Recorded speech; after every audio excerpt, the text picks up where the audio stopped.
တော်ဆိုင်ငယ်ဖြတ်မောင်းဝိုင်းရင်လည်းဒီဂျပန်ဆိုင်လေးကို traditional ပုံစံလေးဆောက်ထားတဲ့ဂျပန်ဆိုင်လေးကိုတွေ့သွားတယ်ပေါ့နော်။အဲဒါနဲ့ကျွန်တော်လမ်းဘေးမှာဆိုင်ကလေးထိုးရက်ပြီးတော့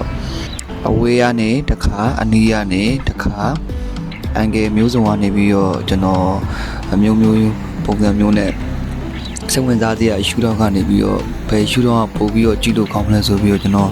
နေရာမျိုးစုံကနေရိုက်ဖို့စူးစမ်းခဲ့တယ်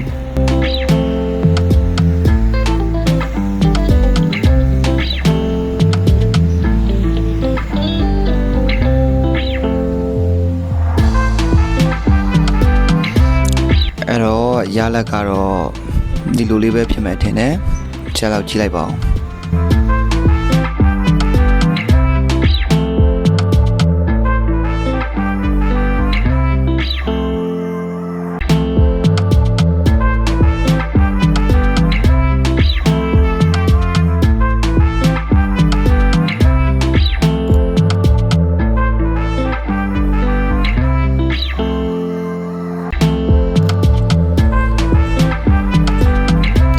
အရှိကိုဆက်သွားရင်လည်းဒီမထင်မှတ်ဖက်နဲ့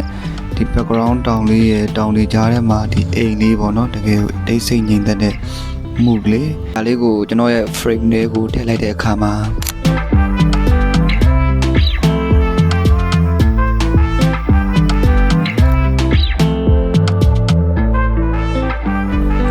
အိမ်ပြန်ရင်းနဲ့ကျွန်တော်ဒီနေရာမှာဗာမြင်ခဲ့လဲဗာတွေးခဲ့လဲဆိုတာ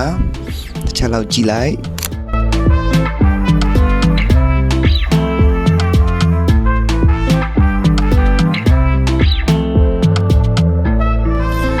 ဒီဆက်လေးရဲ့နောက်ဆုံးပုံလေးတွေပဲဖြစ်ပါတယ်